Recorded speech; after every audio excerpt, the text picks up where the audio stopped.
Buenos días. Ánimo, ánimo.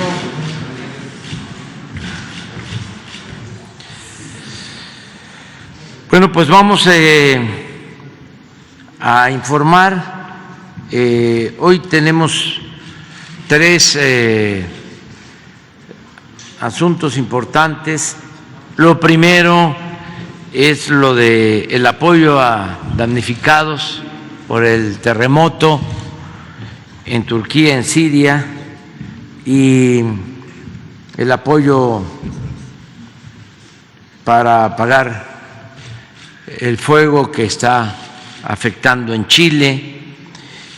Va a intervenir el secretario de Relaciones Exteriores y el secretario de la Defensa. Posteriormente va a informarse sobre todo lo que se está haciendo en desarrollo urbano, en vivienda. ¿Se acuerdan que tenemos ese pendiente?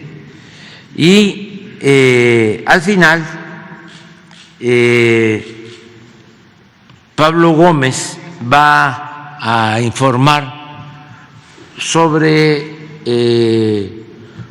un juicio que se lleva a cabo en Florida.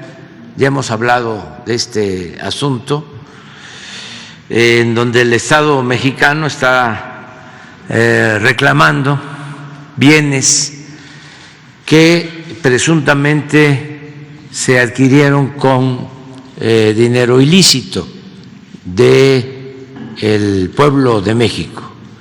Esto relacionado con el caso de García Luna y de sus gentes cercanas, porque acaban de otorgar un amparo en el Poder Judicial del país y queremos que se conozca este tema, porque no podemos nosotros ser cómplices y ocultar lo que está realmente sucediendo. La vida pública en la democracia tiene que ser cada vez más pública y no somos encubridores.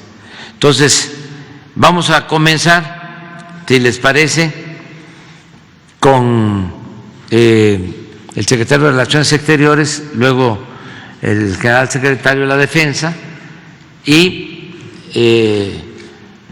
tratamos posteriormente lo que tiene que ver con el informe de desarrollo urbano, vivienda, que incluye Fobiste, que incluye el Infonavit, y al final el responsable de la Oficina de Investigación Financiera de la Secretaría de Hacienda, Pablo Gómez.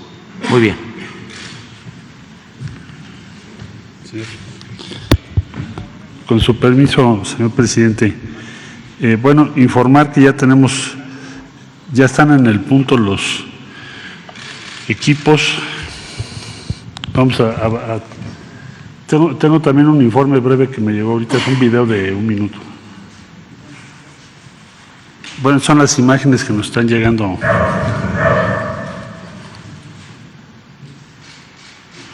La siguiente, si quieres.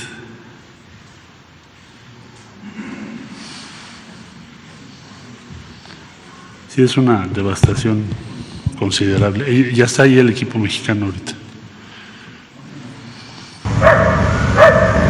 Ese es encontraron ya un cuerpo ahorita.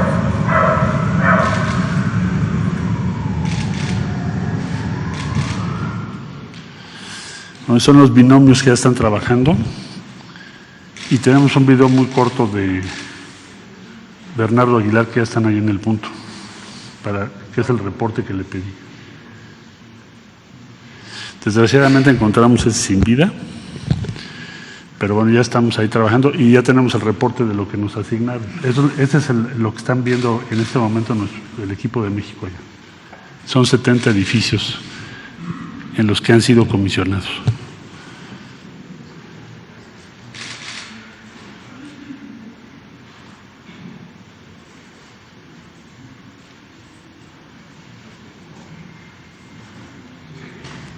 Buenos días a todas y todos.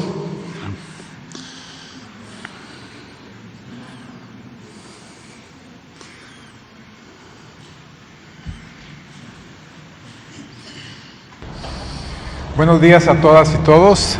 Por instrucciones del señor presidente de la República, Andrés Manuel López Obrador, ya estamos aquí en Adiyamán, en nuestro primer día de trabajo. Desde las 7 de la mañana hubo una reunión con 2 gobernadores y con el viceministro de Educación, que son las personas que están encargadas para coordinar los trabajos por parte del gobierno de Turquía aquí en esta ciudad, y se han asignado diferentes zonas y diferentes edificios a la Brigada Mexicana.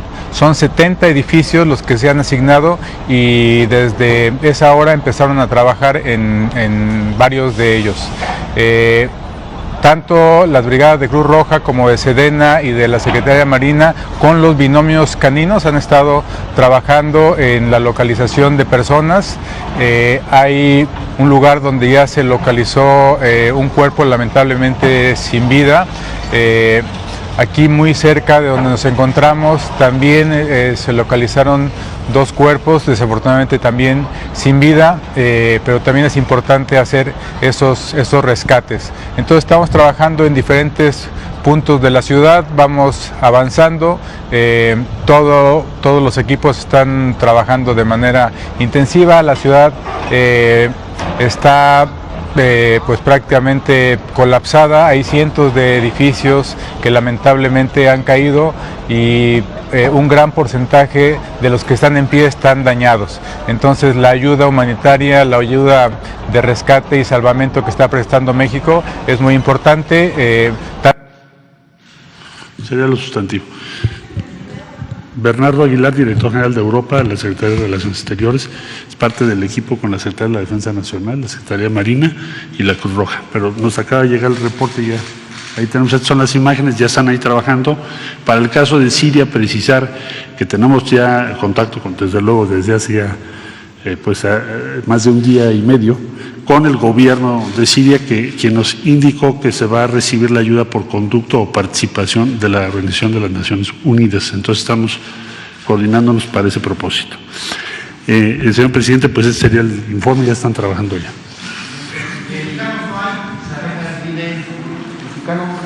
Ella está en Estambul, es una zona muy distante. Esto es en Turquía continental, la frontera con Siria. Mexicanos no tenemos identificados todavía. Sí, recibimos una llamada de emergencia, pero es una persona que desea que le apoyemos para retornar a México. Eso es lo que hemos recibido hasta ahora. Pero bueno, ya estamos en el lugar, vamos a ver ahora qué encontramos. Y vamos a estar haciendo un reporte diario por instrucciones del presidente. Con su permiso, señor presidente, vamos a informar sobre la ayuda humanitaria. Iniciaremos con la parte de Chile. Ya desde el día de ayer arribó el segundo escalón con 150 elementos de CONAFOR.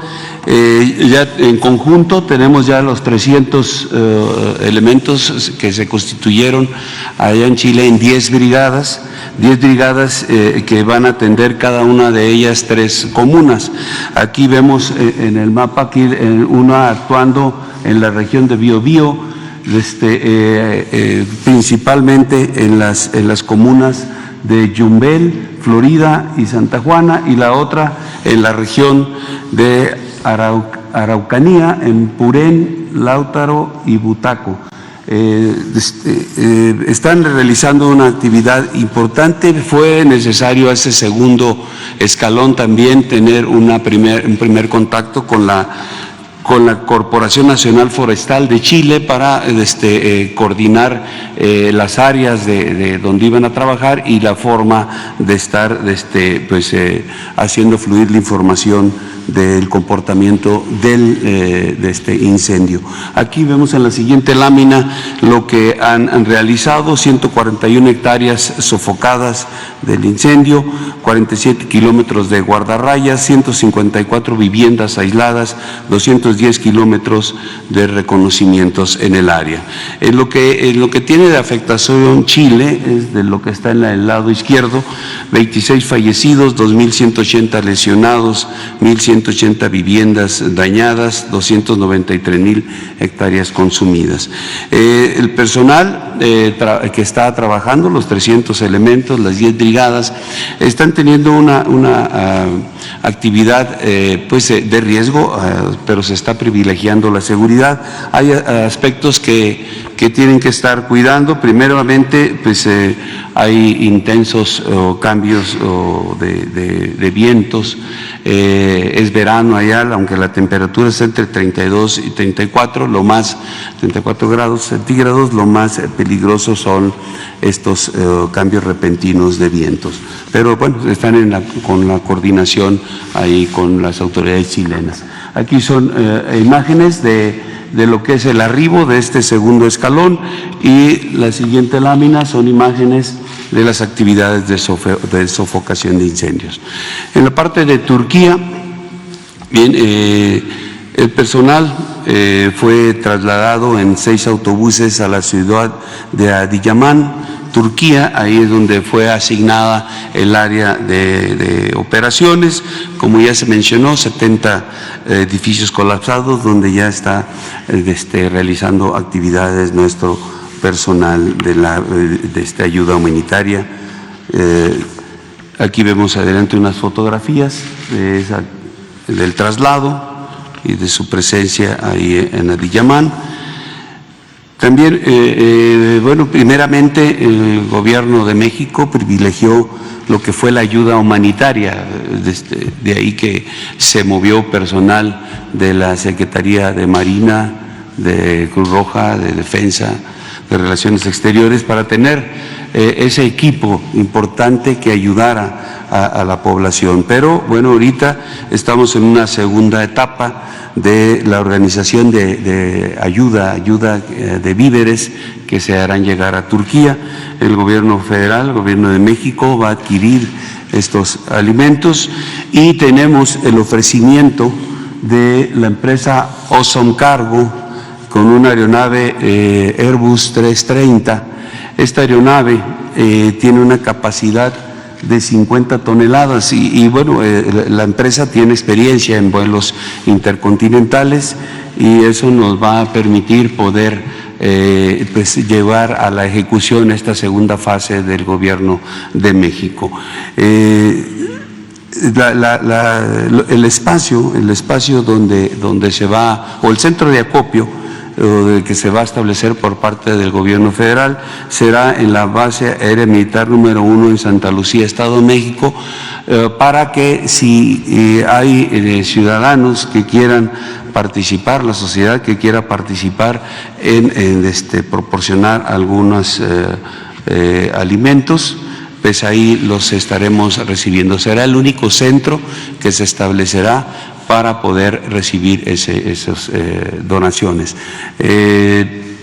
Una vez que esté lo que se adquiera por el Gobierno federal y lo que se done por la sociedad civil, se organizará toda la carga, se pedirá a la empresa el avión para que en el centro de acopio ahí de la base aérea militar número 1 se lleve a cabo el embarque y se organice el personal que irá representando a México para la entrega de estos víveres allá a Turquía. Los miembros de la sociedad que quieran participar en esto, consultamos con el embajador de México en Turquía para ver qué alimentos son los que se consumen allá o qué se necesitaba mayormente en el área. Nos establecieron que pues es una población musulmana que tiene pues algunas formas de alimentación, y nos recomendaron que se trasladaran ya sea frijol, conservas de verduras, arroz, atún, sardina, garbanzo y ropa térmica. Es lo que fue la recomendación realizada por las autoridades de nuestro país allá en Turquía. Entonces, pues estaremos ya haciendo esta actividad para poder, junto con la empresa Auson Cargo, poder llevar esta ayuda humanitaria en víveres a la población de Turquía. Es todo, señor presidente. Muchas gracias. Con permiso, señor presidente. Gracias, Jesús. Con permiso, señor presidente. Muy buenos días. Bueno, vamos a dar una breve recapitulación de lo que ha sido la política nacional de vivienda a partir de esta administración. Siguiente lámina. Vamos a iniciar con esta imagen donde pueden ustedes apreciar lo que corresponde al rezago habitacional en el 2020. Prácticamente el rezago habitacional se concentra en el sur-suroeste del país. Y un tema muy importante a destacar que hemos hecho en esta administración desde que hemos entrado es enfocar completamente la política de vivienda bajo tres premisas. Uno, que es un derecho. No es un mecanismo mercantil que hay que explotar, sino es un derecho humano la vivienda, es el primer punto. El segundo punto, una focalización clara de dónde tenemos el rezago habitacional a nivel nacional. Y el tercero es el mecanismo en cómo estamos atendiendo ese rezago. La mejor forma que hemos encontrado es la autoproducción con apoyos y créditos directos a las familias.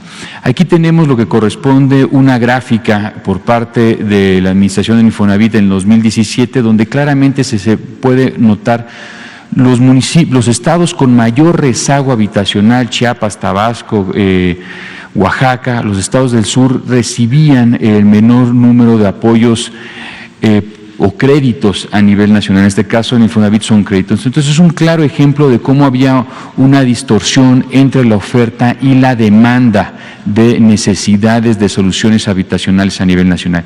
En la siguiente lámina podemos ver cómo hemos venido modificando el otorgamiento de lo que corresponde los subsidios por parte de la Comisión Nacional de Vivienda. Podrían ver en 2017, 2012, la mayor concentración de los subsidios en la parte norte del país, un panorama muy similar en el 2003 al 2018, donde el rezago, ya sabíamos en ese entonces que está ubicado en el sur-suroeste. Y hoy en día, en esta actual administración, el 2019 al 2022, se puede ver claramente la focalización de los recursos donde realmente se necesita, donde tenemos el mayor rezago habitacional. Eso es uno de los puntos centrales de esta administración. En la siguiente lámina tendríamos un resumen general del conjunto de créditos y subsidios acumulados al día de hoy. Estamos hablando de prácticamente 9 millones de acciones, donde el Infonavit encabeza el otorgamiento de créditos con 1.8 millones de acciones por parte de Sociedad Hipotecaria Federal, medio millón, la Comisión Nacional de Vivienda 314,000 acciones y el Fobiste casi 200,000 acciones.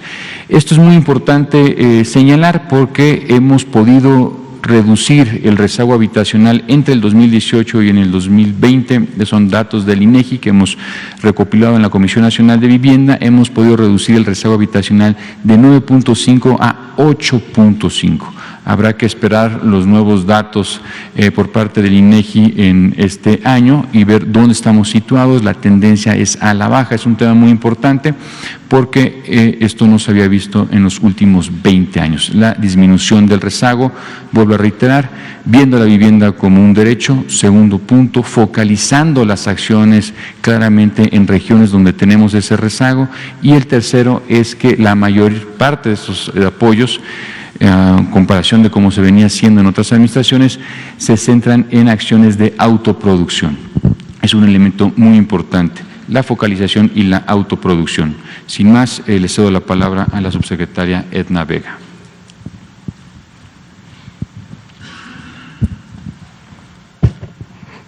Con su permiso, presidente, buenos días a todas y todos.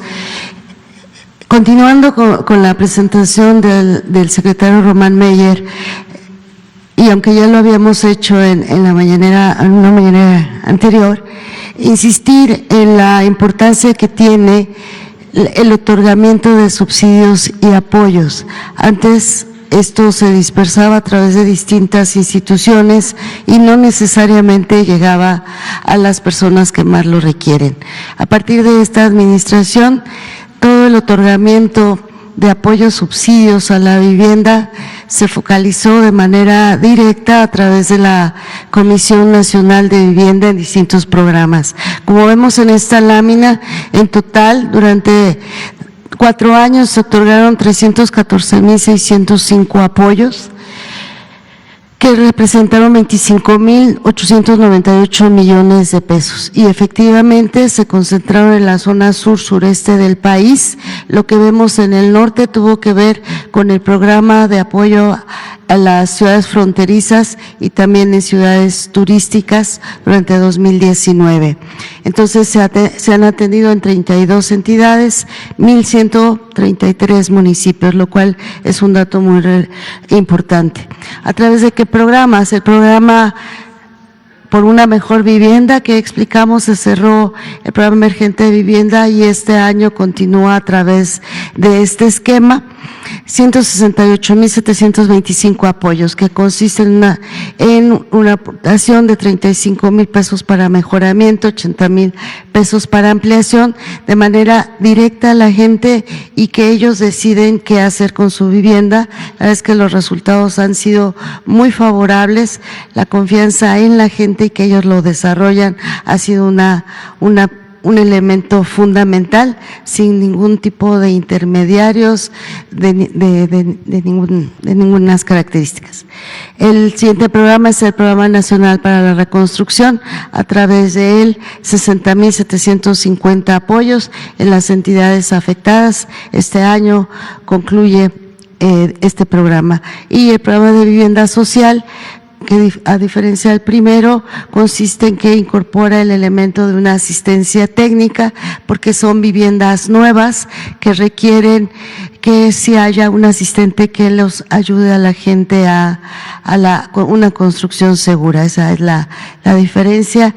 En total 314,000 apoyos. En la siguiente lámina vemos lo que será el programa 2023.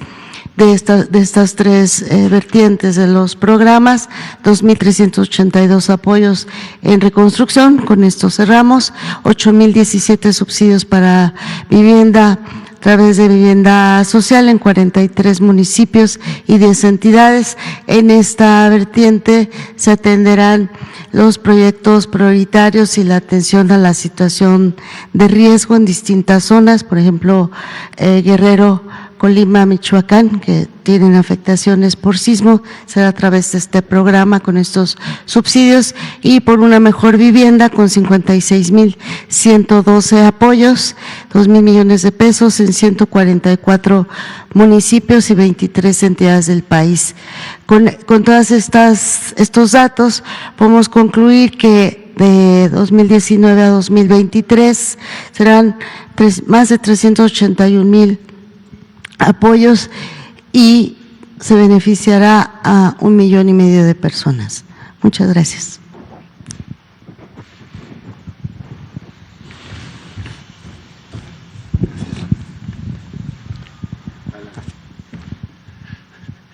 Con su permiso, señor presidente, muy buenos días.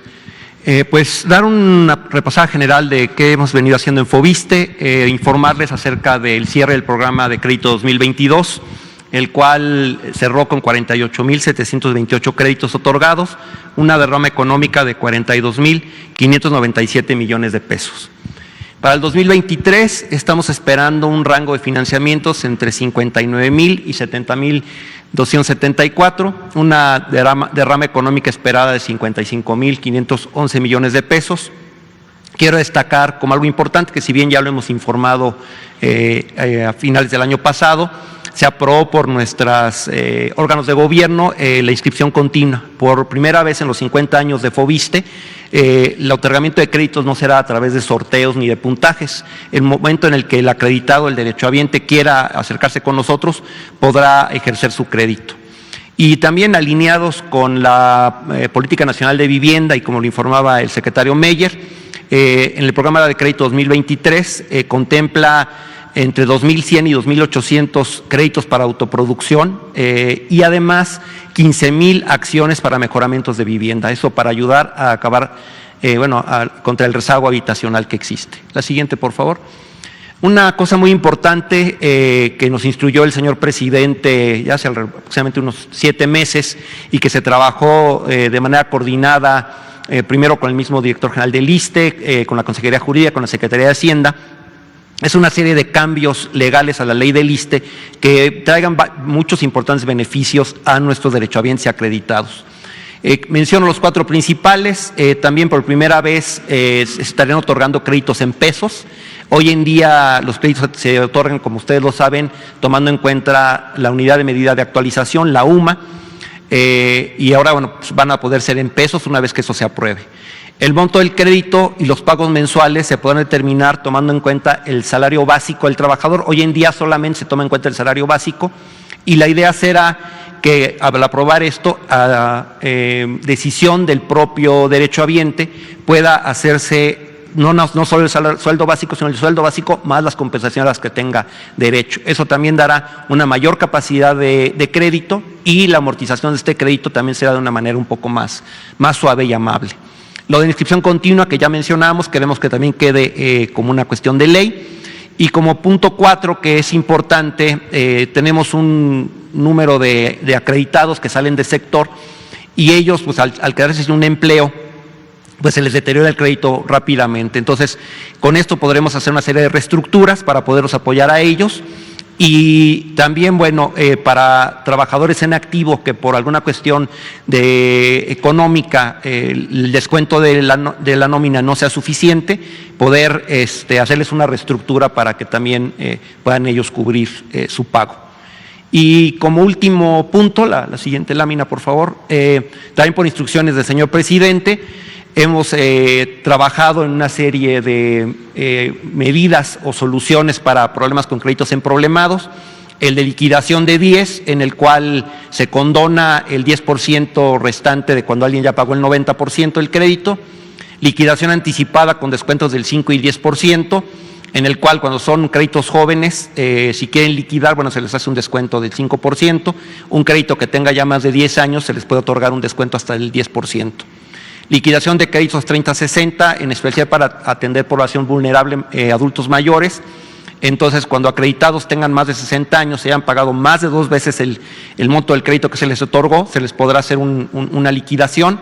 Y asimismo, créditos que tengan más de 30 años de antigüedad, se haría la liquidación. Muy importante este programa, que no lo estamos haciendo a petición de parte, es de nuestro propio base de datos, estamos avanzando y lo estamos haciendo para que sea de una manera más fácil y más rápida.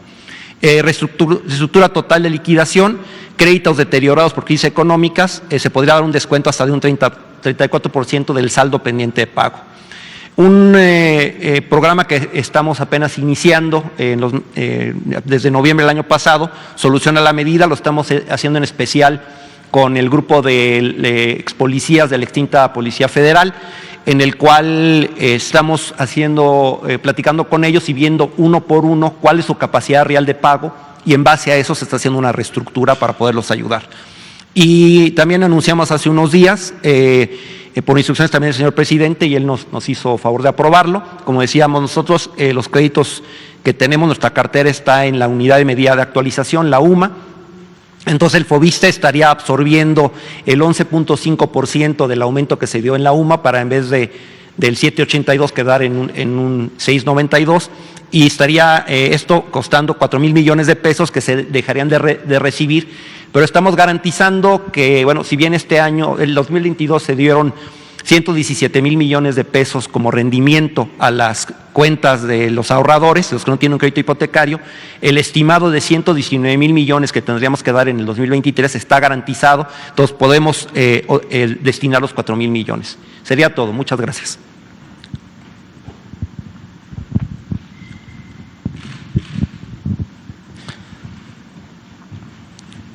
Con su permiso, presidente, buenos días a todos los compañeros de los medios de comunicación. Como nos pidió presidente, el Infonavit da créditos de manera directa, sin intermediarios y en las mejores condiciones. Hoy tenemos aquí el comparativo de tasas de interés. El Infonavit tiene una tasa progresiva, quien menos gana menos paga, 2.5% para quien gana el salario mínimo, y el promedio del Infonavit muy por debajo del promedio bancario. Ahí están viendo, la banca presta 11.28 en promedio, el Infonavit en promedio a 8.23%. También el Infonavit hoy presta para las necesidades reales de las familias, ya no es la vorágine de hacer vivienda nueva por hacerla, sino se atiende hoy todas las necesidades: vivienda nueva, existente, construcción, compra de terrenos, mejoras y ampliaciones de vivienda, y también se hace con criterios urbanos. Es decir, hoy todas las casas que se venden a través de un crédito Infonavit cuentan con servicios completos, están en zonas cercanas al empleo, y junto con la Secretaría de Economía y Profeco impulsamos la norma que prohíbe la publicidad engañosa y establece mecanismos de queja contra los constructores, los vendedores de vivienda, por vicios ocultos a su vivienda. La que sigue, tenemos también un tema que ha salido aquí, presidente, de los migrantes. Los migrantes siempre preguntan cómo pueden tener una casa, cómo pueden pagarla. A partir de 2019 y a raíz de una pregunta que surgió aquí mismo, establecimos el programa Infonavit Sin Fronteras. Con ese, los migrantes desde Estados Unidos en cualquier remesadora pueden depositar el crédito de su familiar aquí en México. El Infonavit absorbe las comisiones de las remesadoras y se han obtenido a través de esto 492 millones de pesos, lo que equivale a que se están pagando desde Estados Unidos 10,000 viviendas aquí en México. Adicionalmente, con la Secretaría del Trabajo y el Seguro Social, hemos hecho un plan para atender a la seguridad social y los migrantes. El día de hoy, en la Comisión de Vivienda y Seguridad Social de la Cámara de Diputados, se dictaminará una reforma a la ley que precisamente tiene este fin: que se puedan inscribir los migrantes al Infonavit y también puedan ser sujetos de crédito del instituto, así como se hizo con el Seguro Social. En la que sigue, también el presidente nos pidió acabar con los créditos impagables y así lo hemos hecho. Al cierre del año pasado se han convertido ya a pesos 966,000 créditos, y esta conversión ha significado para las familias una condonación de sus saldos por 75,000 millones de pesos. Recordarle a las familias que todavía tienen su crédito en veces salarios mínimos, o sea, créditos de antes de 2016, que a partir de hoy en mi cuenta .infonavit.org.mx pueden convertir su crédito a pesos. Para quien no lo hizo y sigue teniendo los créditos viejos, hicimos esta medida de compensación, es decir, en lugar de que los créditos aumentaran con la inflación, se hizo una tasa menor. Se aplicó este año 5.20%, lo que implicó un beneficio a las familias de 24,000 millones de pesos y que benefició a 2 millones de personas. Finalmente, presidente, hemos apoyado con distintos programas a 4.2 millones de familias, lo que corresponde a 170,000 millones de pesos que se han incorporado en los distintos programas de beneficio, reestructuras, prórrogas que se han hecho durante esta administración.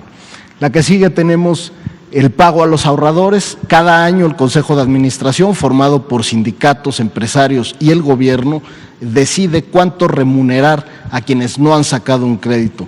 Este año se decidió repartir 125,000 millones de pesos entre 57 millones de personas que tienen una cuenta en el Infonavit y que no han sacado un crédito. Esto les permite proteger sus ahorros contra la inflación y que puedan usar su cuenta de vivienda sin perder el poder adquisitivo para la compra de una vivienda.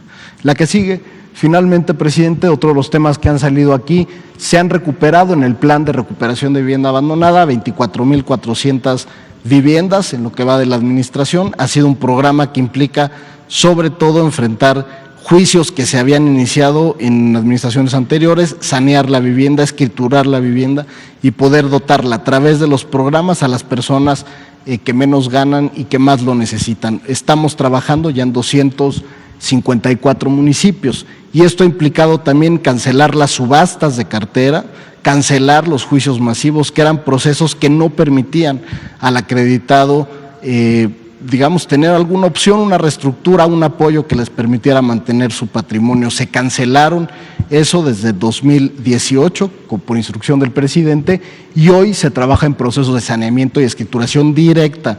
Ya no se requiere de un despacho jurídico, sino el Infonavit está saneando y escriturando la vivienda para que pueda darla a las familias que más lo necesitan, aquellas que estén en condición de ser recuperadas. Finalmente, presidente, como se comentó aquí en la conferencia sobre precisamente las subastas de vivienda, las subastas de cartera que le perdían las instituciones, ¿no? En el Infonavit detectamos precisamente que las subastas que se llevaron a cabo durante la administración pasada, que más o menos eran 20,000 casas que se vendían a terceros, el Infonavit por esa actividad le perdió 260 millones de pesos.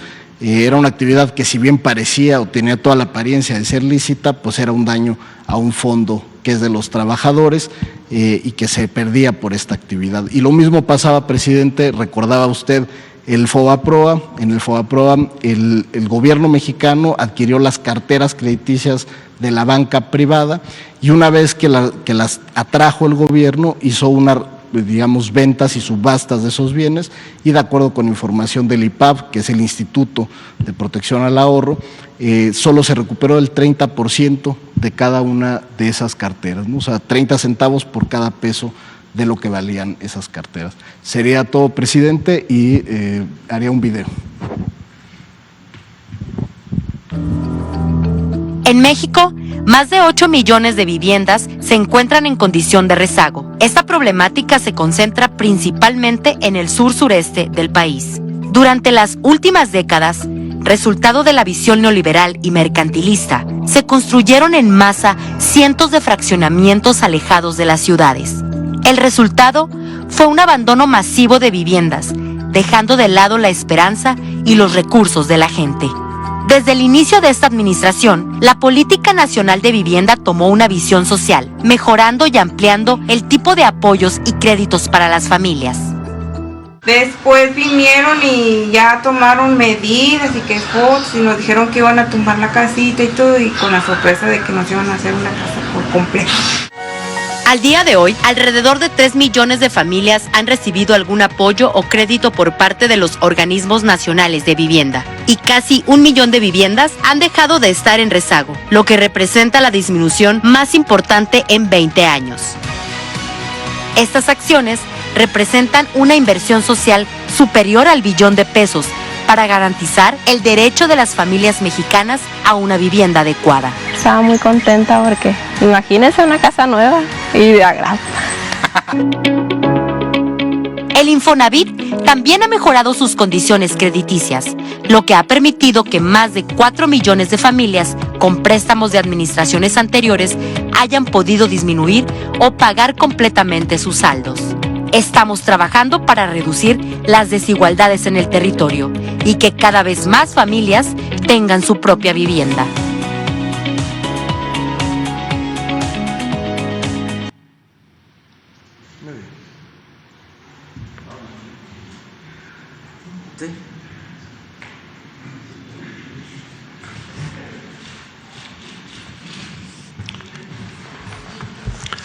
Gracias. Buenos días. Vamos por decisión del presidente, a presentar algunos datos relevantes sobre el juicio que se lleva a cabo de carácter civil en el estado de Florida en contra de Genaro García Luna y de una serie de personas y de empresas que formaron parte de la red de corrupción encabezada por este sujeto. Durante el tiempo que Genaro García Luna ejerció su cargo como secretario de Seguridad Pública del Gobierno Federal y posteriormente a ello, tejió una red de corrupción y lavado de dinero para beneficio personal y de sus socios cercanos. Bajo auspicio de García Luna, un conglomerado empresarial familiar que opera en distintos países obtuvo 30 contratos con diversos órganos de seguridad pública en México. a partir de los cuales se extrajeron recursos públicos por un monto de $745.9 millones y sigue el examen de otras operaciones. No hemos terminado. Estos beneficios fueron transferidos al extranjero mediante mecanismos dirigidos a ocultar el rastro a través de la utilización de paraísos fiscales y aplicados a la adquisición de bienes muebles e inmuebles, así como otros activos en territorio norteamericano en el estado de Florida. El actual gobierno de México, por conducto de la Unidad de Inteligencia Financiera de la Secretaría de Hacienda y Crédito Público, identificó la red de corrupción de García Luna, su forma de operación, los montos y la ruta que siguieron los recursos. En consecuencia, incluyó en la lista de personas bloqueadas a quienes participaron en esta confabulación y presentó denuncias ante la Fiscalía General de la República el 24 de diciembre de 2019, por hechos relacionados con delitos de corrupción, delincuencia organizada y operaciones con recursos de procedencia ilícita, conocido como lavado de dinero. El gobierno mexicano presentó una demanda civil el 21 de septiembre de 2021 ante el Tribunal del 11º Circuito Judicial del Condado de Miami-Dade, Florida, para la recuperación de los activos adquiridos con los recursos extraídos del erario mexicano y ubicados en ese estado norteamericano, con la intención de resarcir el daño generado al estado de nuestro país. El proceso civil es independiente al juicio penal al que está sujeto García Luna en Brooklyn, Nueva York. En cuanto a México, los procesos penales siguen su curso y el gobierno espera que abarquen también los peculados y contrataciones indebidas cometidos mediante redes de corrupción encabezadas por García Luna durante 20 años, incluyendo dentro de estos los 6 años del gobierno anterior, en que siguió operando esta red de corrupción de García Luna, cuando ya no era servidor público. Tenemos un listado de 40 contratos que se llevaron a cabo y que fueron instrumentos para la comisión de delitos de corrupción. Y el producto de la inmensa mayoría de estos contratos, por 745.879.384 dólares con 78 centavos hasta este momento. Estos recursos, producto de estos 40 contratos que se van a dar a conocer todos, son los que están en este momento en el juicio civil de Florida. El Tribunal de Florida, bueno, las personas demandadas son Genaro García Luna, Linda Cristina Pereira de García Luna, Mauricio Samuel Weinberg López, Jonathan Alexis Weinberg Pinto, Silvia Donna Pinto de Weinberg, Nathan Vancier Taub, José Francisco Niembro González y Marta Virginia Nieto Guerrero de Niembro. Hay una lista de 44 empresas que fueron utilizadas en esta trama de corrupción. Voy a mencionar no todos los contratos, puesto que son muy largos, pero vamos a poner como ejemplo de lo que estamos hablando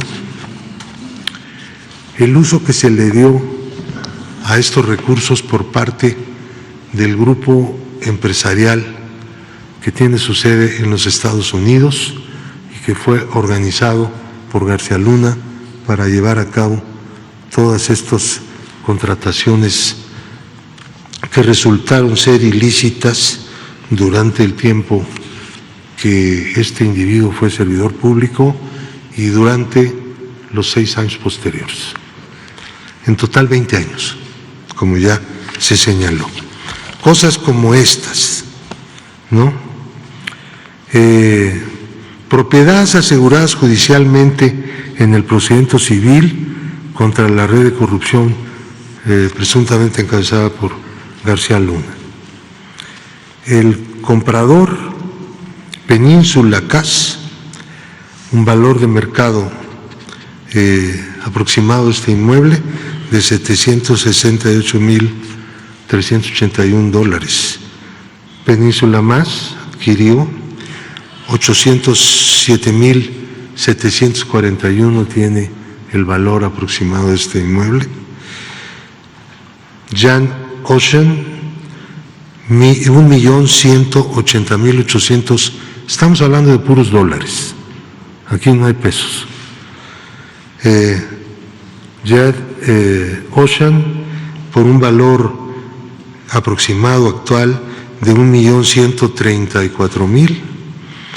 Jan Ocean otra vez, 314,880, el valor de un inmueble, otra vez de Jan Ocean, $566,114.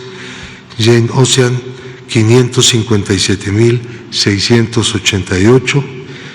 Brill, 5,002, así se llama esta razón social. 1,150,000 es aproximado el valor de este inmueble. Otra vez Jet Ocean con otro de 151,630. Península Sand tiene uno de 745,872. Village Bay tiene uno de 262,656. Best tiene uno de $4,200,000. Silvia Donna Pinto de Weinberg tiene uno de 2,232,876. Delta Integrator tiene otro de 555,800. Delta Integrator tiene otro más de $900,000. Delta Integrator tiene $510,965. Delta Integrator tiene otro más de la esposa de la persona mencionada por $509,961. Yagra posee uno 469,806. Marta Virginia Nieto Guerrero tiene uno de $911,232 para un total de $17,930,402. Son inmuebles asegurados por la Corte norteamericana en el proceso civil que inició el Gobierno de México para recuperación. Hay una serie de cosas que no son inmuebles, que son muebles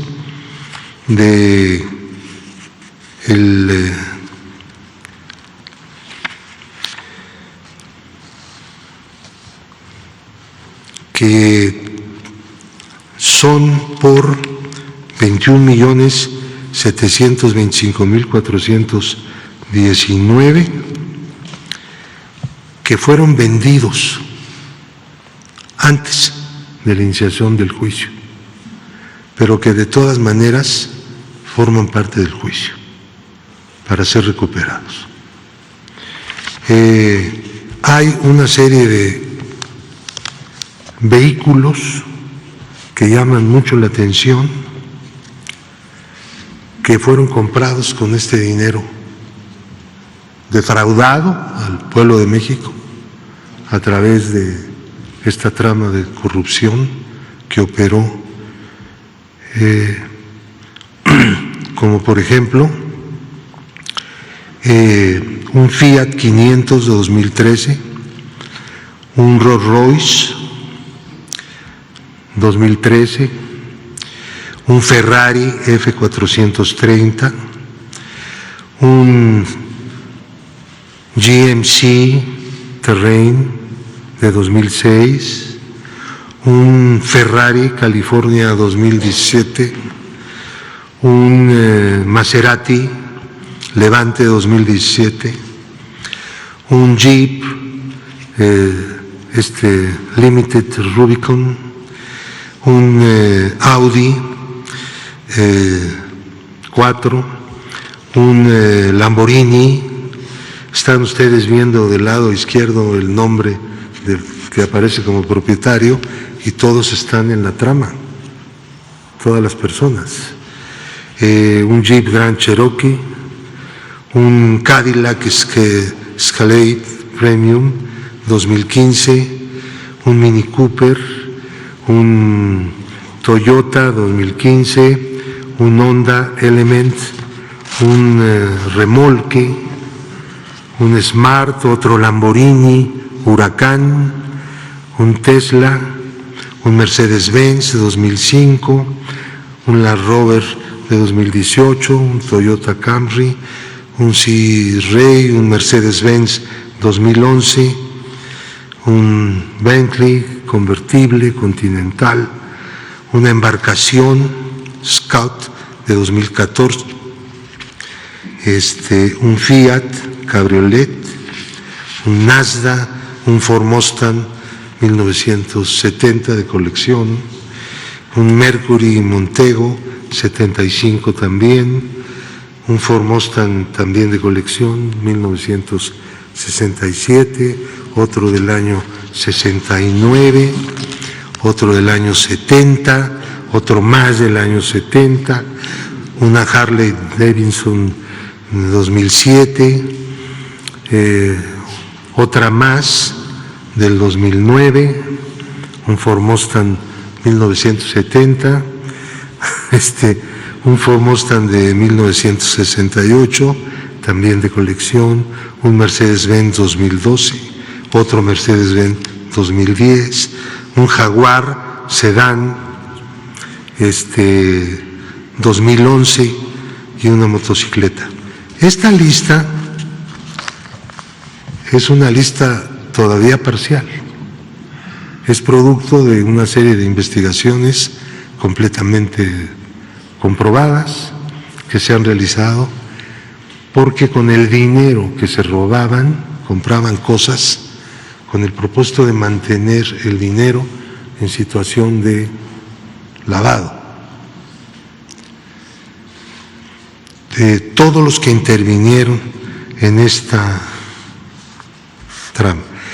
Hemos bloqueado, el gobierno de México ha bloqueado, en el caso de García Luna, solamente 29.920.195, puesto que una de las características de esta trama de corrupción es que el dinero se lo llevaban a Estados Unidos a través de países del Caribe, principalmente Barbados, en donde la mayor parte del dinero se fue rumbo a Miami, Florida.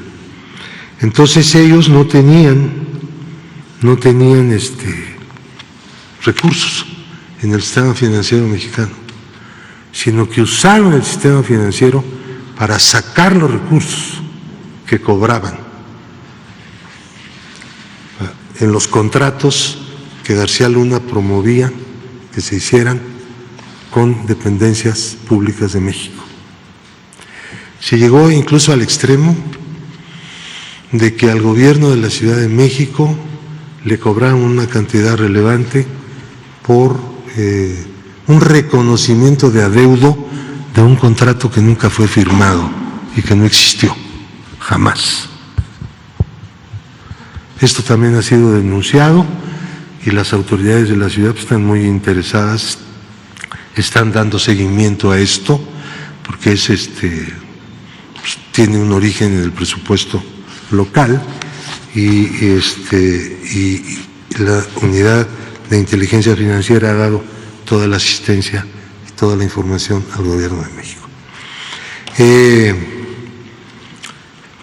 Hay 10 empresas que fueron bloqueadas por el gobierno de México a través de la UIF,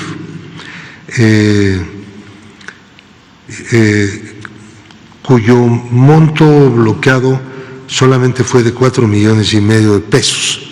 Las empresas cobraban e inmediatamente se le llevaban el dinero. A ciencia y paciencia de las autoridades de entonces, quiero decirlo, porque así fue.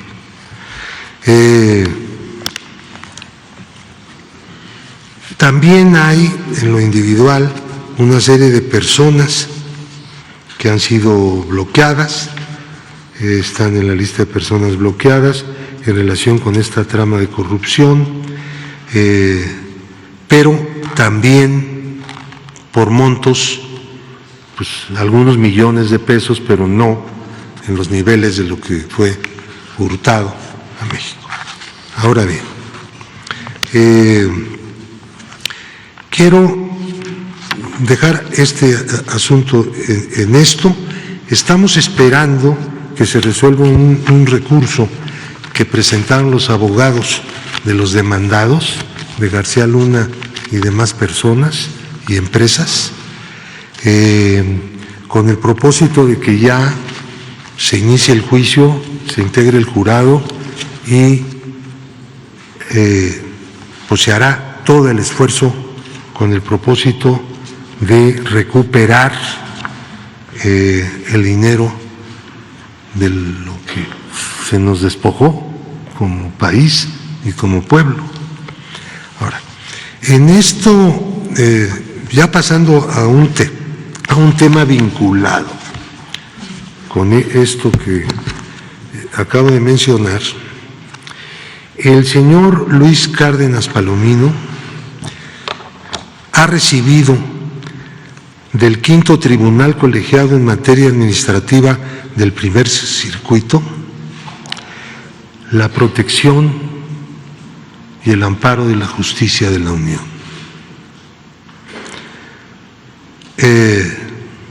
Apenas el 25 de enero de 2023, este tribunal está integrado por Jorge Antonio Cruz Ramos como presidente, María Elena Rosas López y Pablo Domínguez Peregrina, que son magistrados del Poder Judicial de la Federación. Dicen ellos, repito exactamente los términos de la resolución del colegiado: la justicia de la Unión ampara y protege a Luis Cárdenas Palomino. Es una resolución definitiva e inatacable. No tenemos recurso. Desechó el tribunal un recurso presentado por el gobierno mexicano a través de la Unidad de Inteligencia Financiera y como copartícipe del recurso el propio presidente de la República. Ahora, ¿qué significa esto? Significa que la acción del gobierno con el propósito de prevenir actividades ilícitas en el sistema financiero de parte de individuos que están siendo sujetos a procedimientos jurídicos de distinto tipo y que se conoce que realizan actividades de lavado de dinero, son pues liberados por del problema de estar en la lista de personas bloqueadas y de no poder realizar actividades en el sistema financiero mexicano, por el Poder Judicial mexicano, que debería pues, interesarse justamente en lo contrario, ¿no? Cualquiera lo podría suponer. El gobierno de México no puede callar frente a esto, porque pues, este no es un problema de colaboración entre poderes, este es un problema de otro orden. Tiene que darse, espérame tantito, tiene que darse se tiene que informar al pueblo de México lo que está pasando. El argumento es, vean el argumento, el procedimiento que llevó a la UIF a inscribir a esas personas, porque este es un caso, hay decenas y centenares de casos, en la lista de personas bloqueadas, como es un procedimiento meramente nacional y no lo está solicitando ningún país extranjero, por lo tanto, carece de suficiente certeza y carece de seguridad jurídica. Punto. Jurisprudencia elaborada en su momento por el ministro Medina Mora, aprobada por la segunda sala, y que no todos, quiero insistir, los jueces aplican a ciegas. A ciegas. No solamente es un criterio malinchista, es un criterio que sirve para convalidar actividades ilícitas, proteger no solamente a criminales de la delincuencia organizada, sino especialmente a los corruptos, ex servidores públicos, etcétera, todo ese tipo de cosas que hemos tenido. Entonces, pues yo quiero que se entienda que no se está persiguiendo a nadie ni por sus ideas, ni por sus posiciones políticas, simplemente lo que se está haciendo es cumpliendo con la ley. Uno de los instrumentos es justamente el bloqueo de las cuentas, que es de tipo preventivo. Esto se hace ahora junto con la presentación de denuncias. Hay jueces que han llegado incluso a prohibir que la información de inteligencia financiera pueda ser entregada al Ministerio Público. Y entonces quedan las personas que están siendo protegidas por esos jueces en situación de impunidad total, porque para judicializar sobre el delito de operaciones con recursos de procedencia ilícita, mejor conocido como lavado de dinero, se requiere forzosamente la denuncia de la UIF, según el Código Penal Federal, en su artículo 400B. Por eso, al momento en que se impide que el gobierno pueda utilizar los datos obtenidos legalmente, sin duda, del sistema financiero, de personas, sobre todo personas expuestas políticamente, pues los están dejando en la completa impunidad. Nunca podrán ser entonces ya denunciados, ya no digamos inculpados por este delito. Yo creo que entre las tareas, si me lo permiten, que tiene el país, es hacer un ajuste en estos criterios, porque son instrumentos de impunidad que debemos impedir. Hay que convocar esta lucha con mucha fuerza. ¿Puede repetir los nombres de sus... Sí, cómo no.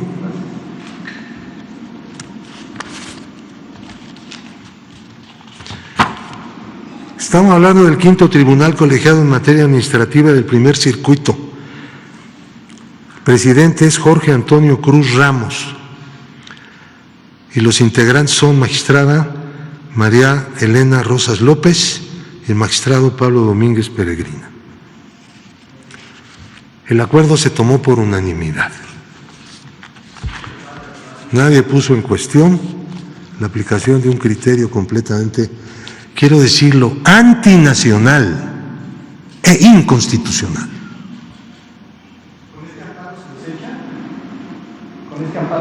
Con ese amparo yo tengo que firmar un acuerdo para sacar de la lista de personas bloqueadas a un señor llamado Luis Cárdenas Palomino, conocido delincuente, exfuncionario público, que se encuentra preso, por cierto, en una cárcel de los Estados Unidos. ¿Ah? ¿No opera la queja en la Corte? ¿No podría meter queja en la Corte? No. No, porque es un tema jurisdiccional y en materia de resoluciones jurisdiccionales de los tribunales no hay queja. La queja se presenta en el Consejo de la Judicatura por trámites, cuestiones de forma, mala práctica o corrupción, pero por una resolución judicial no se ve en el terreno jurisdiccional, que fue lo que hicimos, lo que hizo el gobierno de México. Un juez le da un amparo a este señor, vamos al colegiado diciéndole esto es un error. No solamente no debe hacerse en este caso, no debe hacerse en estos casos. Ayuden a luchar para proteger el sistema financiero nacional, pero sobre todo para acotar el espacio de la impunidad y de la tolerancia a la corrupción. Ese es el planteamiento. ¿Se le había asegurado bloqueado a Cárdenas Palomino por dónde? Originalmente fue bloqueado por 5,5 millones de pesos que tenía en una cuenta. Obviamente, pues son dineros livianos, ¿no?, para estas tramas de corrupción, porque no las tienen.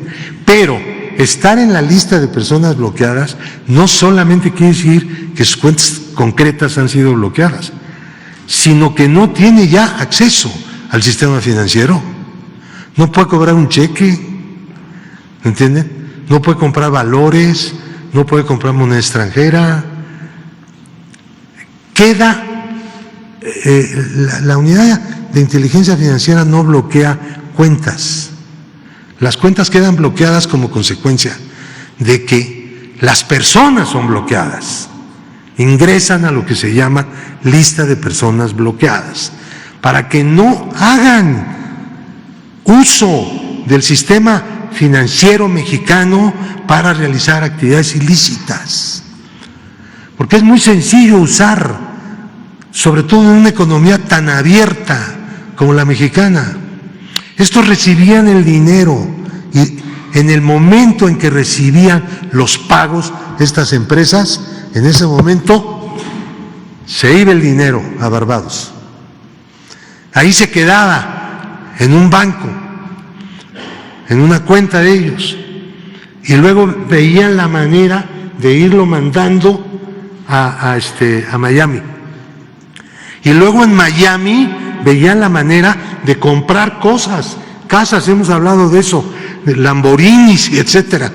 Todo eso es parte del sistema de la trama corrupta que realizó Genaro García Luna. Lo de García Luna no es un asunto de llegó, robó y corrió. No, es una cosa profunda que tiene que ver con el Estado corrupto que construyeron los neoliberales en este país. ¿Por qué monto va a liberar ¿Perdón? ¿Por qué monto se va a liberar en las cuentas de Cárdenas Palomino? ¿Cuál es el monto actual? Antes de la resolución del tribunal colegiado, hubo un juez que le concedió un amparo, no contra su inscripción en la lista, que no podría una suspensión definitiva. El juez no puede hacer eso, pero sí puede ordenarle a la UIF que desbloquee la cuenta concreta. Nosotros teníamos una cuenta bloqueada de 5,5 millones. El juez, si quieren les doy el nombre del juez. El juez lo desbloqueó y al día siguiente, adiós. Porque esa es la, ¿me entienden? Esa es la trampa de la cosa. ¿Cuántos casos tienes similares? De Cárdenas Palomino. A ver, son dos personas. ¿Te refieres a Cárdenas Palomino o a...? Los nombres que presentamos ahorita, les quiero decir que todo el dinero se lo llevaron a Miami. No. Luis Cárdenas Palomino participaba con Genaro García Luna para sacar el dinero de México y llevárselo. No operaban en relación, operaban con independencia, pero sí tenemos una relación financiera concreta en un caso. La empresa más importante de Miami y la empresa más importante que operó Cárdenas Palomino tuvieron relación financiera y recibió Cárdenas Palomino dinero de estos de Miami que son los socios de García Luna. Sí tenemos esa relación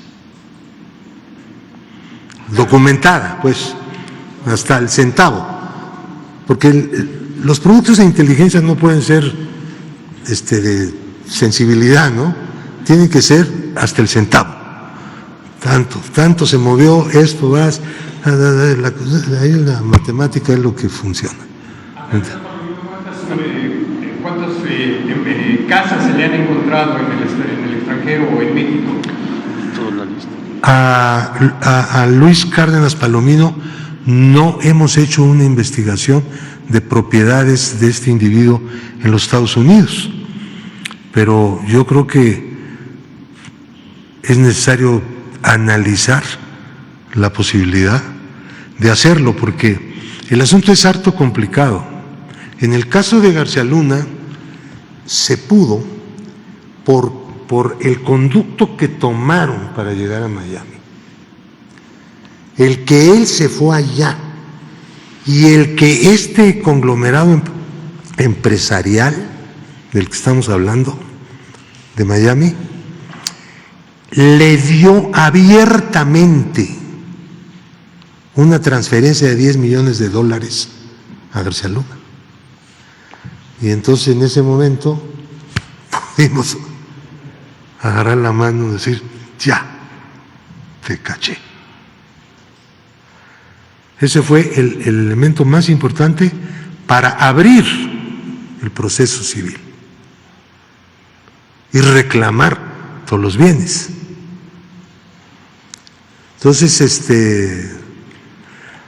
En el caso de Luis Cárdenas Palomino no hemos tenido esa fortuna, pero Luis Cárdenas Palomino está siendo investigado por la Unidad de Inteligencia Financiera pues desde hace mucho. Tenemos nomás, ¿de qué tamaño es este Timbiriche de empresas y personas? Ahí está.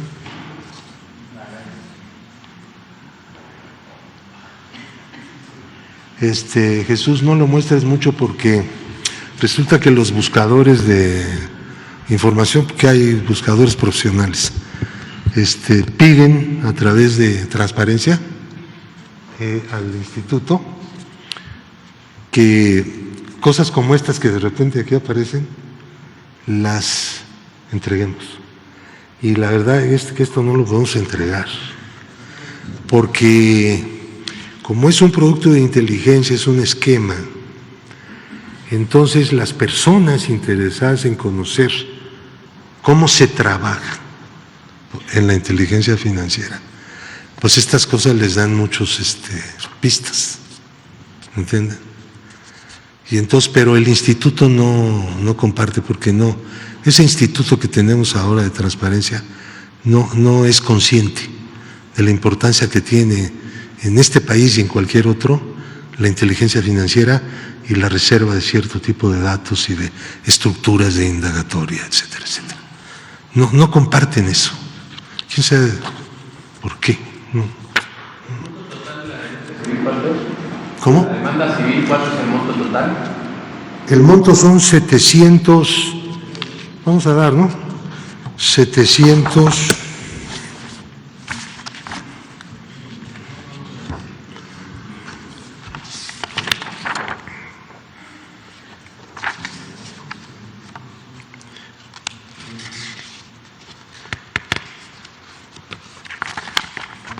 Ya se me hizo aquí bolas el engrudo.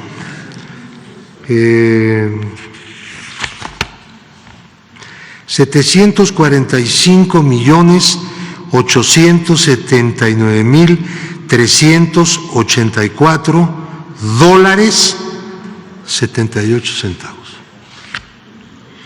Eso fue lo extraído hasta ahora.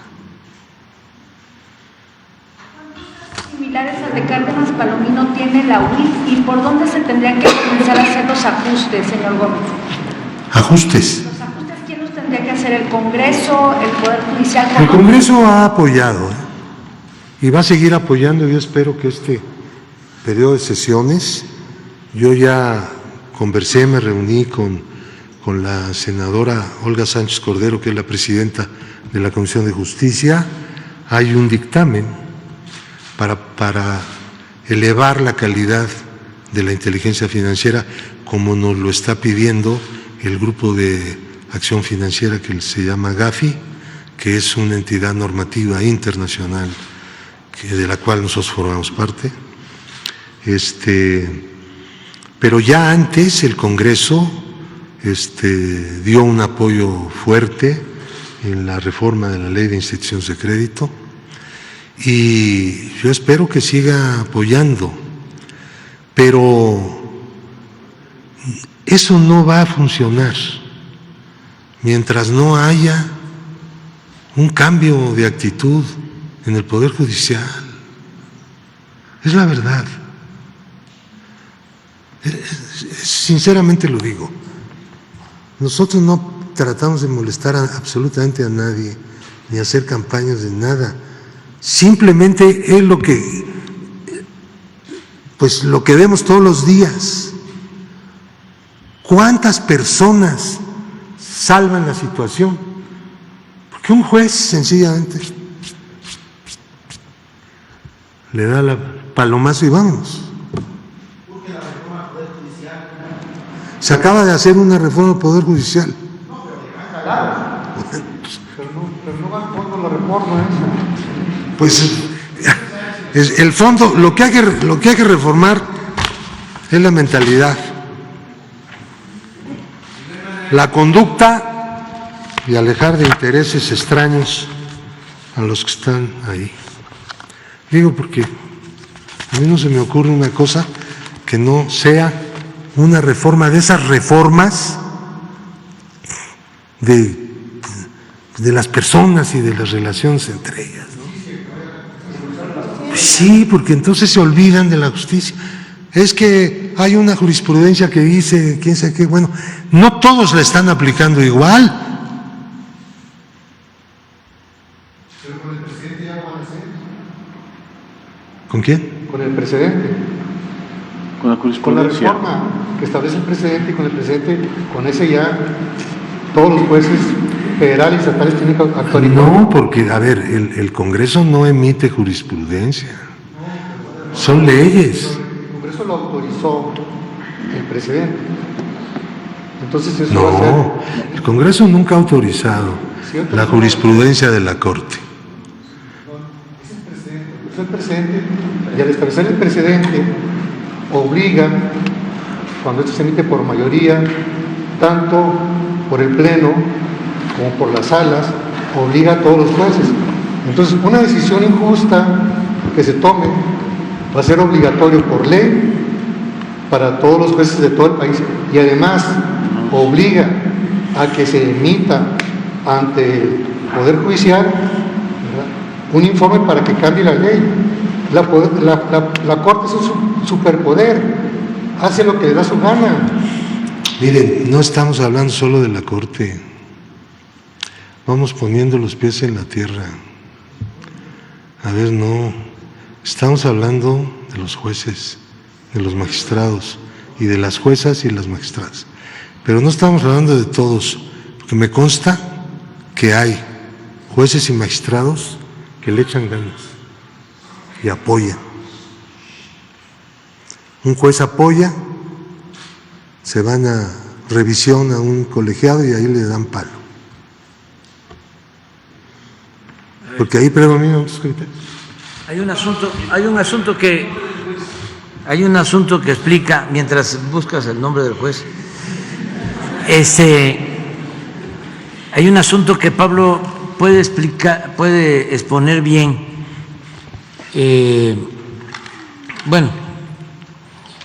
Tiene la experiencia en haber sido el precursor de la desaparición de la partida secreta, se debe a este señor. Pero también Pablo fue de los promotores de el artículo para limitar los sueldos de los altos funcionarios públicos y no permitir que ningún funcionario pudiese ganar más que el presidente de la República. ¿Qué sucedió sobre esto? Se hizo la reforma. Que Pablo explique por qué hay ministros de la Corte, magistrados, funcionarios de organismos supuestamente autónomos, en donde se ampararon, quién otorgó ese amparo para que se viole un artículo de la Constitución, porque esto es muy importante. Pero además, la jurisprudencia, porque no es tesis, es jurisprudencia, que sirve de base para la cancelación de las acciones de inteligencia financiera. En este caso mencionaste que fue el ministro Medina Mora. Entonces, ¿por qué no nos hablas de eso? Porque independientemente de la cuestión jurídica, o sea, ¿qué es lo que hacen? Antes y ayer hicieron un escándalo y además con muchísima manipulación en los medios, sobre todo en la radio, conductores de radio, mujeres y hombres, que es una vergüenza porque la radio antes era la campeona de la libertad y ahora es la campeona de la manipulación, sobre todo en la capital. Bueno, hablaba yo de que la presidenta estaba ahí porque por primera vez en muchos años, en décadas, en siglos, el presidente de la República no decide quiénes deben de estar en la Corte, como era antes.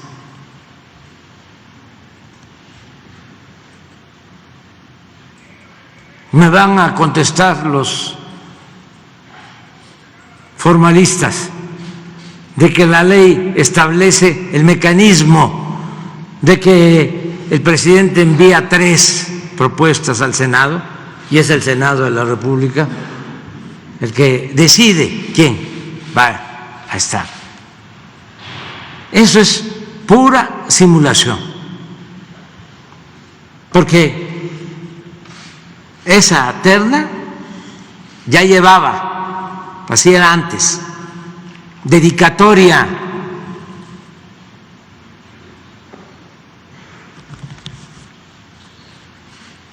Toda esa simulación fue lo que caracterizó al régimen de corrupción, de injusticias, de privilegios, a la república simulada que se padeció por mucho tiempo y que todavía prevalece, como es el caso del Poder Judicial, con honrosas excepciones en jueces, en magistrados y también en ministros. Pero si queremos purificar la vida pública de México, lo tenemos que hacer comprendiendo a todo el gobierno de la República, gobiernos federales, gobiernos estatales, poder ejecutivo, poder legislativo, poder judicial, todos. Y para llevar a cabo esa transformación por entero, porque ya iniciamos la transformación, se requiere del apoyo de los ciudadanos. Y para que los ciudadanos apoyen, se necesita hacer realidad el derecho a la información. Porque si no tratamos estos temas aquí, ¿en dónde los van a tratar? ¿En las televisoras? ¿En las estaciones de radio?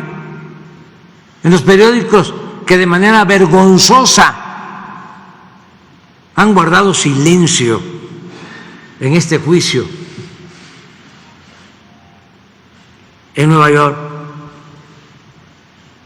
O como el titular de ayer de Reforma, cuando es casi de dominio público.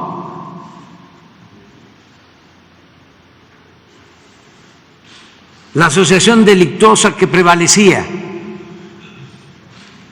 entre autoridades y delincuencia organizada.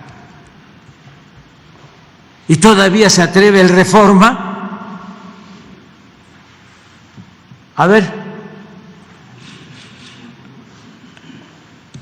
a poner 8 columnas.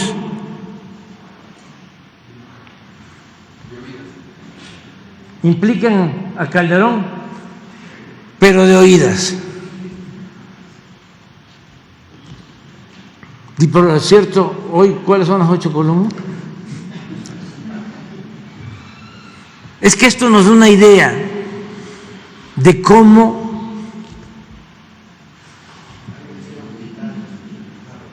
dan el cielo a militares.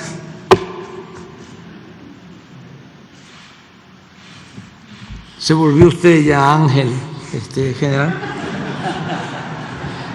Este es el periodismo.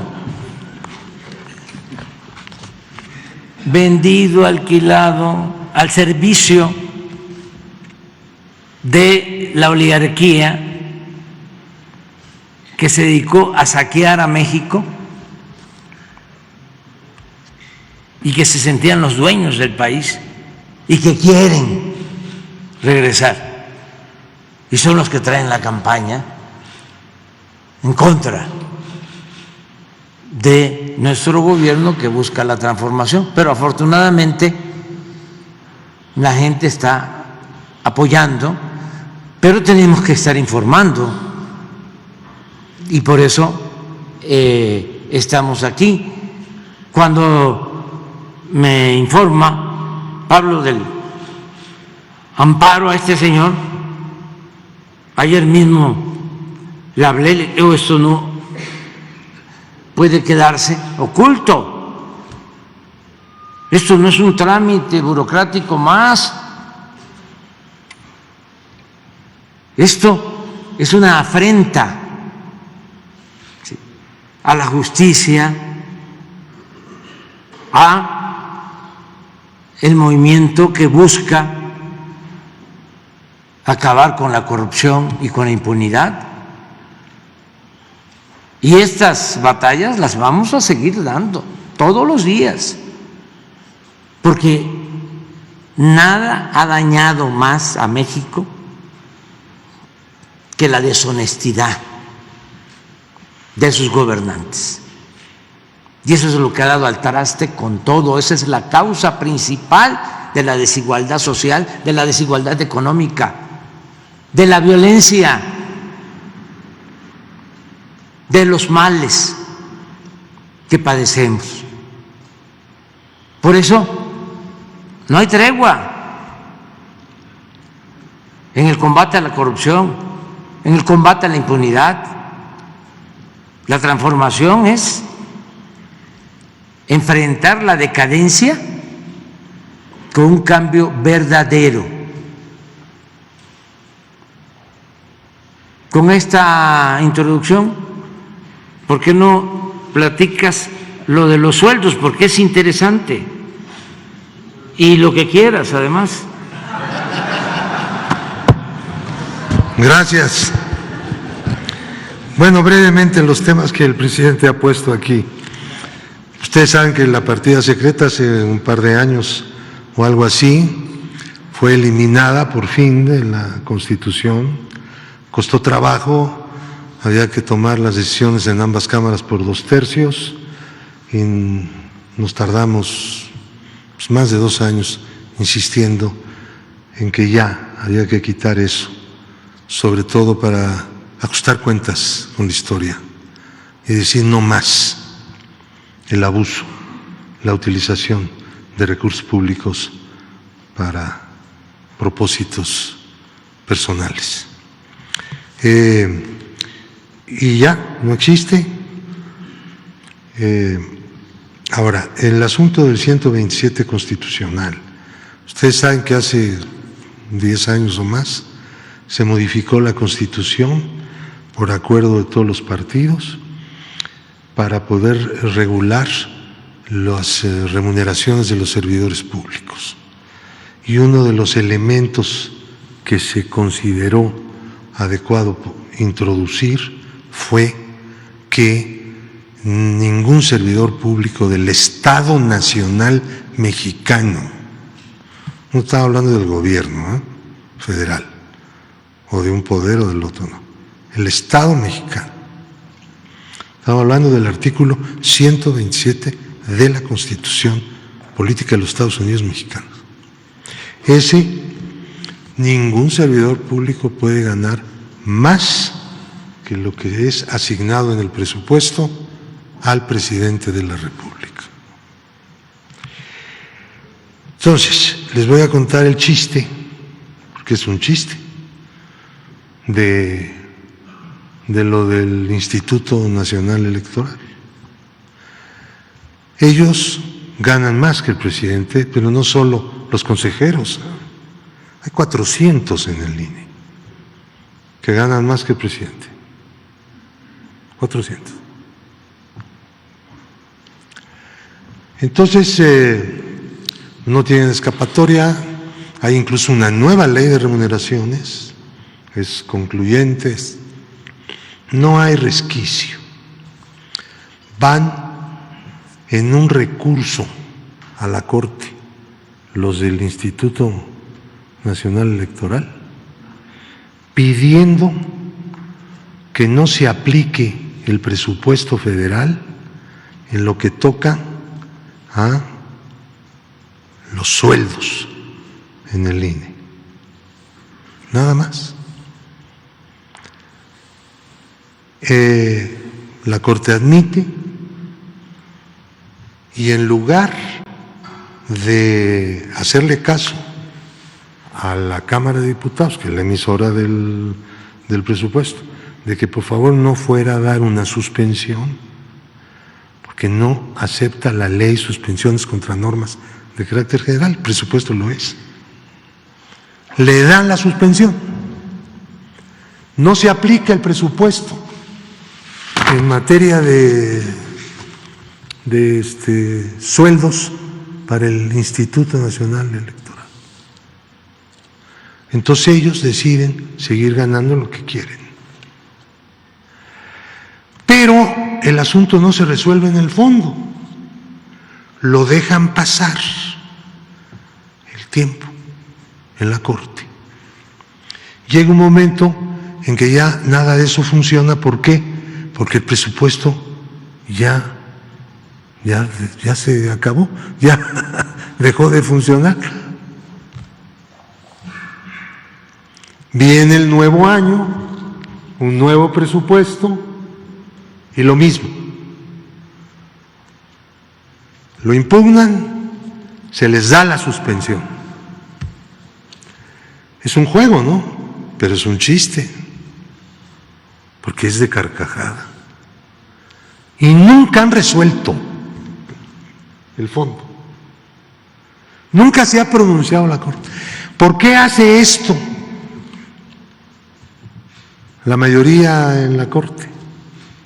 Porque ellos ganan más que el presidente. Yo era diputado cuando mandamos el primer presupuesto, correspondiente al año de 2019.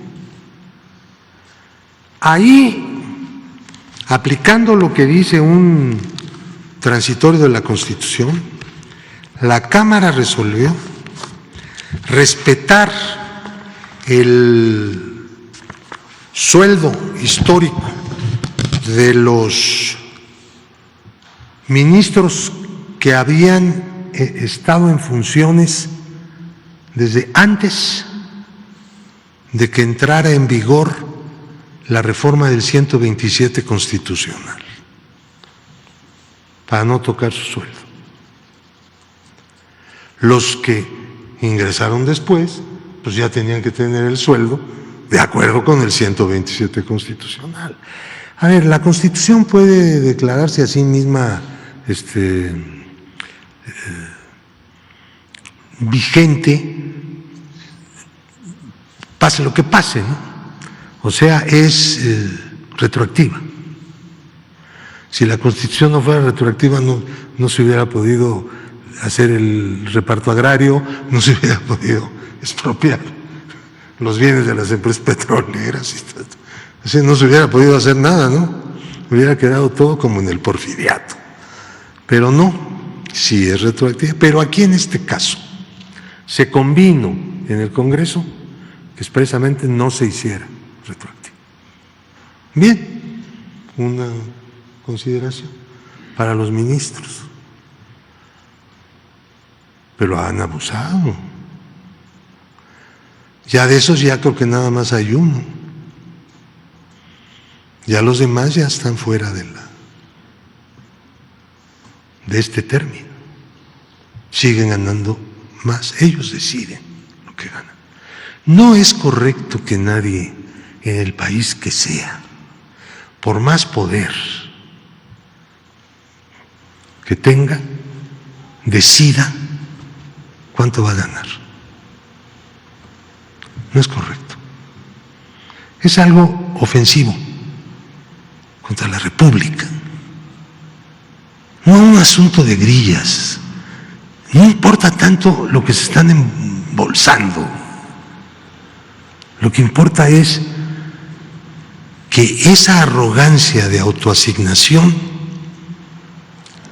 del sueldo pues es un golpe brutal al sistema democrático republicano que debe haber en un país, ¿no? Esa es la lucha.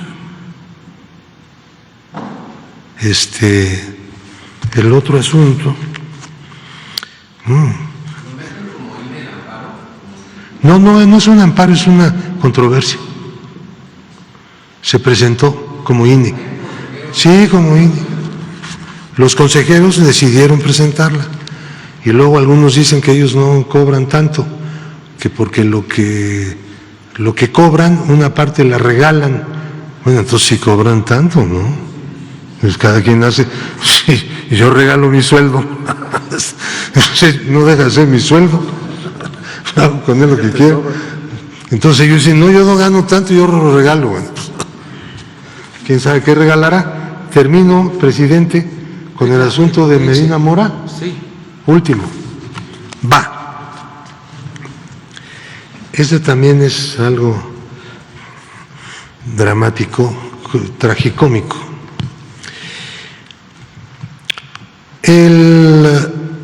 La segunda sala de la Corte decidió resolver un amparo y al resolverlo generó una tesis. Esta tesis dice que el procedimiento de bloqueo que se hace de acuerdo con la ley y la Constitución de México carece de certeza y de seguridad jurídica. ¿Por qué? No explicaron por qué. Por lo tanto, hay una excepción. La excepción es cuando del extranjero, una entidad con la capacidad para ello, le solicita al gobierno mexicano el bloqueo. Y luego hicieron otra que dice, pero no se trata de una solicitud etérea, tiene que decir nombre, apellido del que va a ser bloqueado y que quieren que se bloquee. Eso lo convirtieron en jurisprudencia, ¿no? Que agarraron otros casos, empezaron a votar, juntaron 3 y vámonos. O sea, es una maniobra, ¿no? Actualmente tenemos esta. Yo presenté una solicitud a la Corte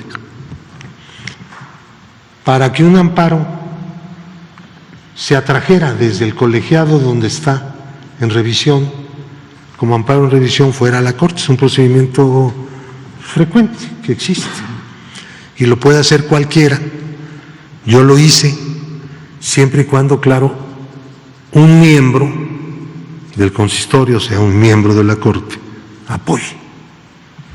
Entonces yo hablé con una de las integrantes de la segunda sala y encontré la atención esperada. Entonces ella presentó mi solicitud en la segunda sala y dijeron sí, hay que traerlo, pero para endurecer aún más la jurisprudencia. Entonces esta ministra dijo, no, bueno, no se trata de eso, se trata de hacer una revisión para superar la tesis malinchista de Medina Mora. Se quejaban algunos poderosillos en aquel entonces que los ponían en la lista de personas bloqueadas y también algunos poderosos delincuentes. Entonces eso generó una reacción en el máximo tribunal, que consideró que no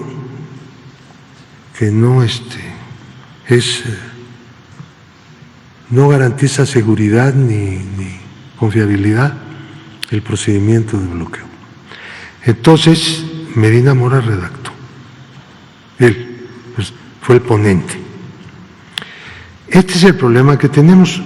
Yo me he dirigido recientemente, a partir de que el ministro Pérez Dayán fue nombrado presidente de la segunda sala, pidiéndole que la segunda sala rectifique esto, que ese rumbo es inconveniente para México, es un acto de lesa soberanía,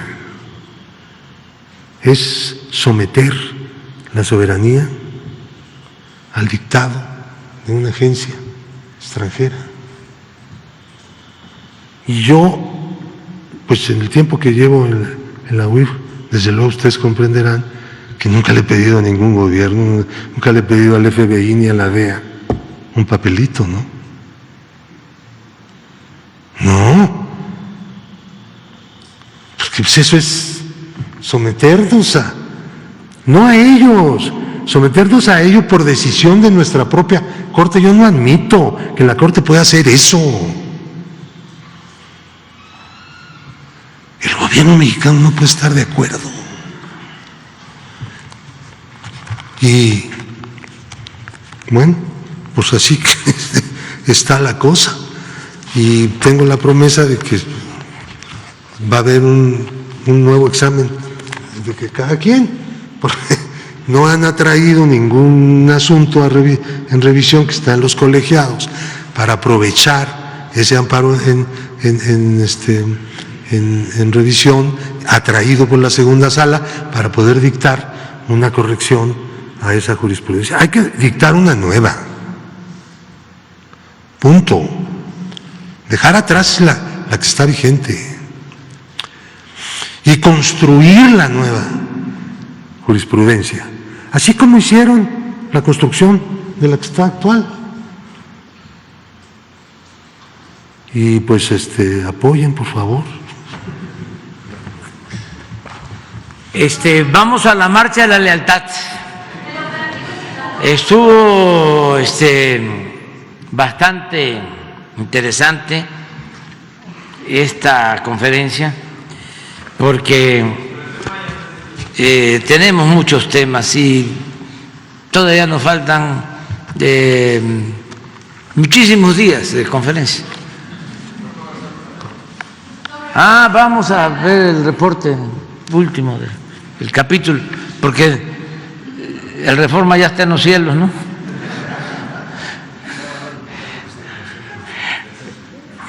Pero aquí está la tierra. Esto es lo que está en la tierra. El juicio contra Genaro García Luna está llegando a su recta final. Este miércoles 8 de febrero, en el 10º día de audiencias en la Corte del Distrito Este de Brooklyn, en Nueva York, la Fiscalía determinó que el próximo lunes llamará a sus últimos testigos y dará por terminada su parte.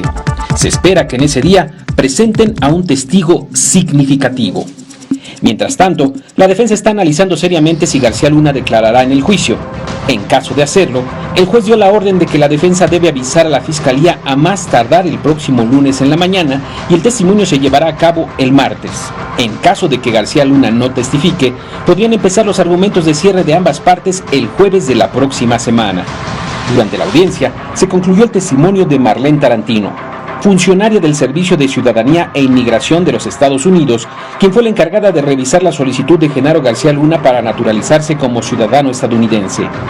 La testigo presentó como evidencia la solicitud con la fecha del 1 de junio de 2018 y manifestó que en ella García Luna señaló que no había cometido ningún crimen. Tarantino afirmó que tras su revisión, compartió la información de la solicitud a otras agencias para su investigación. El siguiente testigo fue Egbert Simon, agente de la patrulla fronteriza. En su breve testimonio, Simon detalló la bitácora de entradas y salidas de García Luna a Estados Unidos entre 2012 y 2019, revelando que el lugar donde más tiempo pasaba García Luna mientras vivió en dicho país fue Miami, donde estableció su residencia.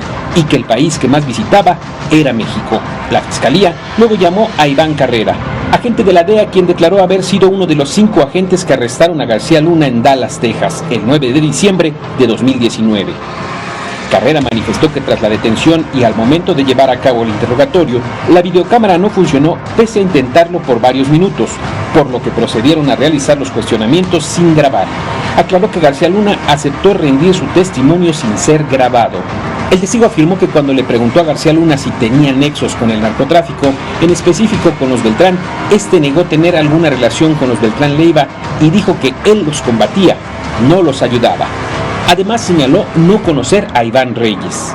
Durante el contrainterrogatorio, la defensa cuestionó que en todo el complejo de la DEA en Dallas únicamente tuvieran una videocámara y criticó que García Luna no hubiera tenido presente a su abogado.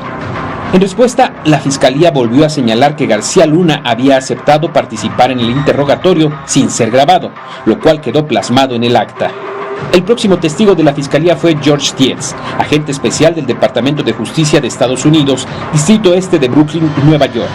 Antes del testimonio de Dietz, se presentó un debate intenso entre las partes y el juez, pues la Fiscalía pretendía que Dietz mostrara fotografías que se obtuvieron de la computadora de García Luna al momento de su arresto, en las que se muestran propiedades, coches y motos, entre otras cosas. El abogado defensor César de Castro argumentó que aunque una persona tenga fotos de ciertas cosas en su computadora, no necesariamente quiere decir que sean de su propiedad. Al final de la discusión, el juez decidió que la Fiscalía solo podía presentar fotos que muestren bienes que puedan probar efectivamente que le pertenecen a García Luna.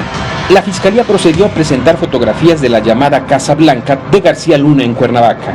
El testigo se encargó de describir el contenido de estas, mientras que proporcionaba la fecha en la que supuestamente fueron tomadas. Tras esto, la Fiscalía decidió dar por terminados los cuestionamientos por este día, pero anunció que durante la siguiente audiencia presentará fotografías de un yate, autos de lujo, la colección de armas de García Luna, motocicletas Harley Davidson y la casa de García Luna en la Ciudad de México, en la que se encontraba lo que el ex embajador de Estados Unidos en México, Anthony Wayne, llamó en una audiencia anterior el acuario de agua salada más grande que haya visto. Hoy jueves no habrá audiencia por la imposibilidad de un miembro del jurado para asistir, por lo que el juicio se reanudará el lunes próximo. Bueno, nos vemos.